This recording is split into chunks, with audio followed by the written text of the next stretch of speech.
In a quiet town surrounded by dusty roads and small dreams, there lived a boy named Adrian. People often said he was gifted, not just good, exceptional, the kind of student teachers pointed at and said he could become anything.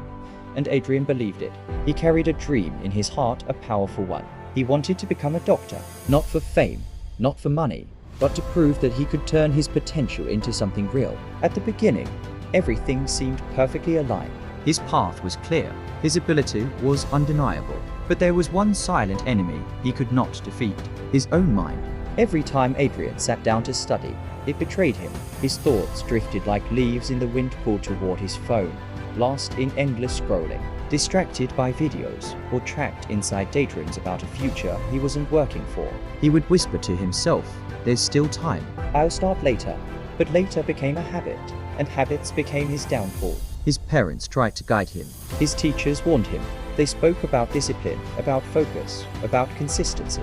But Adrian had a dangerous belief: if I'm smart, I'll succeed anyway. Then came the day that shattered that illusion. The results of a major scholarship exam were announced.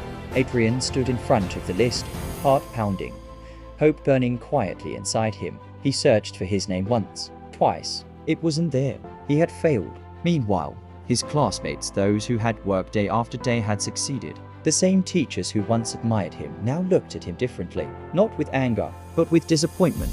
That night, Adrian sat alone in silence. No distractions, no excuses, just truth. For the first time, he admitted something to himself. I didn't fail because I'm not capable. I failed because I lack discipline. That realization changed everything. The next day, Adrian made a decision, not a wish, not a plan, but a commitment. He needed guidance, not just someone to teach subjects, but someone who could teach him control. That's when he met Mr. Carter. Most people knew him as a physical education coach, but those who trained under him knew something deeper. He didn't just build strong bodies, he built strong minds.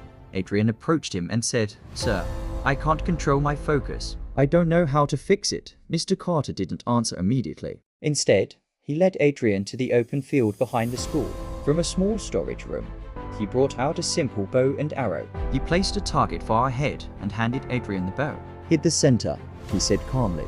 Adrian took aim and released. The arrow missed. Mr. Carter asked, "What did you see before you shot?" Adrian replied, "Everything. The trees, the sky, the target." Mr. Carter nodded. "Exactly. That's why you missed. A focused mind sees only one thing, the target.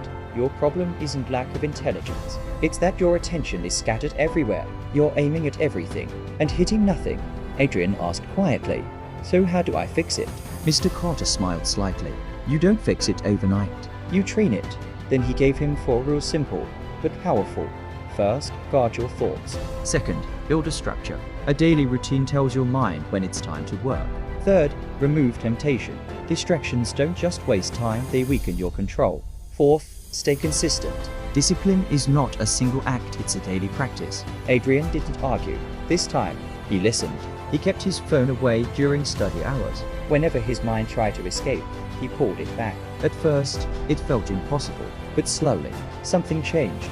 Minutes turned into hours of focus. Effort turned into habit, and habit turned into discipline. Months later, another exam came. This time, Adrian didn't hope. He was prepared. When the results were announced, his name wasn't just on the list, it was at the top. But the victory wasn't just academic, it was internal.